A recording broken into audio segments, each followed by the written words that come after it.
I'm back, and I'm back with a confession.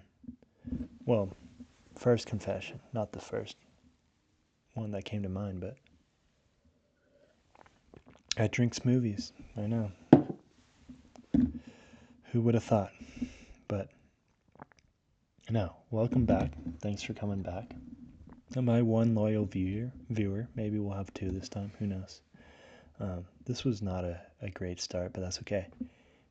I had a hook in mind, but I already mumbled and fumbled through a minute of this thing, so I guess my viewer retention is completely gone at this point. Oh well. Well, anyways, to the confession. It's kind of a brutal one, but here it goes anyway. I'm a quitter. Yeah, I gave up. I threw in the towel. Hey, don't throw a towel at me. That's mean. Just because I'm giving up doesn't mean it's a bad thing, right? Because for all you know, I could be quitting my heroin addiction. I could be quitting any number of things. And let me tell you, I actually have been quitting a lot of things. Would you like to know what I've been quitting? Well, let me remind myself. I haven't been watching YouTube. I haven't been going on Reddit. I haven't been listening to Spotify. That's crazy. I haven't been playing online poker. I'm quite the card shark online. I've been quitting a lot of things.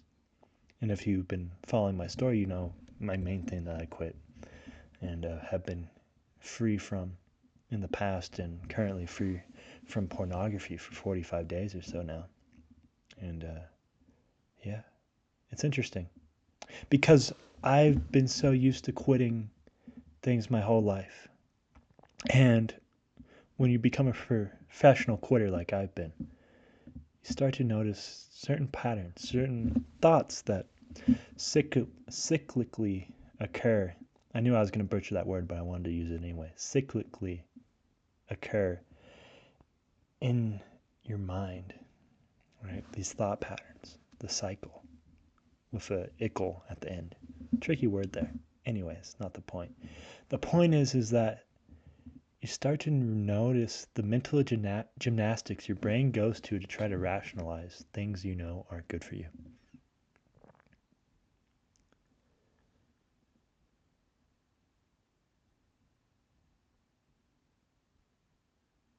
For example, you realize that your brain tries to help you out a little bit. You know, it's a Friday night, you got no plans, you had a hard day at work, you just want to crawl into bed, watch some Netflix, and then you watch 4 or 5 episodes of Seinfeld because you're 60 years old and still caught up in a bygone era, and then you get sick of that, so you go on this platform or different platforms, and then you inevitably realize that, hey, I'm stressed. I need a way to, spice things up a little bit, get a little bit of dopamine back in my system, and there you back are on the hub, on whatever your poison of choice is, and you rationalize it. You're like, you know what? I worked hard today. I deserve to treat myself. I deserve the world because, life's a bitch and I've been going through it. So, I should have that donut and I should have this or that or whatever. And you start to rationalize. And if you ever really watch this rationalization, you start to notice how kind of ridiculous it is. You almost can see the humor in it a little bit if it wasn't so destructive in your life. Your mind will take anything it can and grasp onto it. It will, whatever it is. Whatever position, whatever prod it can, get through your defenses with, it will try and it will succeed if you let it. Because you have to realize that those thoughts in your brain, that internal monologue, it's not coherent whatsoever. It will take any position it does in order to benefit itself. Like, for example, let's say you were trying to quit smoking, which is inherently difficult. Well, you've gotten 7, 10, 14 or so days under your belt, and you're kind of getting used to it. Like, obviously, you've been through the first stage of withdrawals, which is, obviously brutal, but you've gotten through it. And your buddy Benny, I don't know why his name's Benny, but he's a cool dude. He invites you out. He's like, "Yo, what's your name, Jacob? Yo, Jacob, um, we're going out for drinks tonight. You should join us." It's like, okay, I mean, one drink, it's not gonna hurt me. I get to hang out with my buddies, have a fun social time, etc. So you go out with Benny and Jenny and Kenny. There's another one. You go out and you get some drinks, and you have a drink or two. You have a slice of pizza, pretty good pizza, especially when you're drunk, right? And Jenny, Benny, and Jerry, I guess, because of the ice cream, right? Well, Jenny's like, I'm in a little get together at my place. You should come with me, Jacob, and you too, Benny, and you too, Kenny, and we can all, kick it and have a good time and whatever. And your brain's like, yeah, that sounds fun. I like these guys. I had a good time drinking my beers and eating my pizza. That was $10 a slice for some reason. Um, you live in LA in 2040, so, inflation's really up there now. And, you go back to the Jenny's crib and you're hanging out, drinking more, watching some TV, playing space pong because it's 2040 and they have all this high tech new drinking games that we haven't even heard of yet. We couldn't even comprehend our feeble minds. I don't know where I'm going with this. I do actually. You know what happens, right? Jenny offers you a cigarette, and at first you're like, no, no, it's fine. I don't, I don't, I don't. That's not me anymore. I kind of gave up smoking. Like, no, no, no. Like, it's fine. It's fine. Drunk cigs don't count. That's a classic one. You may, if you've ever been on a dating app and scroll through there like I have, you will see a common one where they say drunk cigs don't count.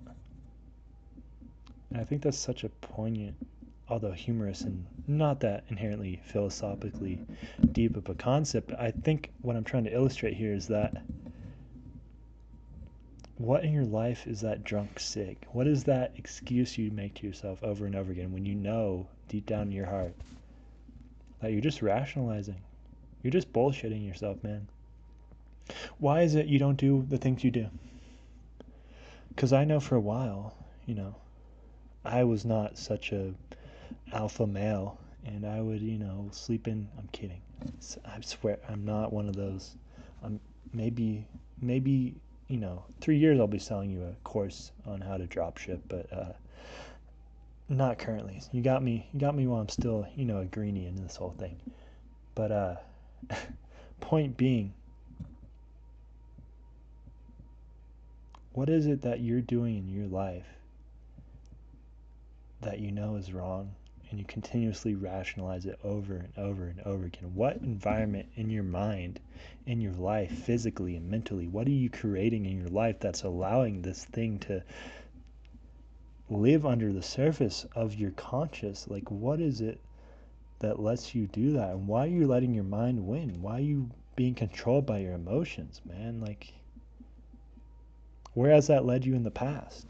If you're like me, not really anywhere great. And honestly, the darkest places in my life have been because I trusted in the wrong thing, and the wrong thing was my impulses, my feelings, my emotions. And I'm not saying don't have feelings, don't be a robot, man, but you have to critically think through these things, man.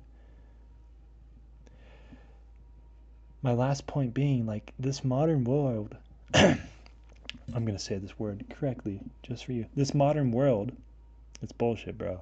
All this stuff. 99, okay, maybe not. Let's say 83% of people are doing the worst things for themselves, man. 7-8 hours of screen time, dude, that's insane. That's not normal, but we rationalize it because everyone else is doing it. Everyone else is drinking and smoking cigarettes and hooking up with random people they've never before and now never see again and all this shit. And like, sorry to get on my soapbox, but like, that's bullshit, bro.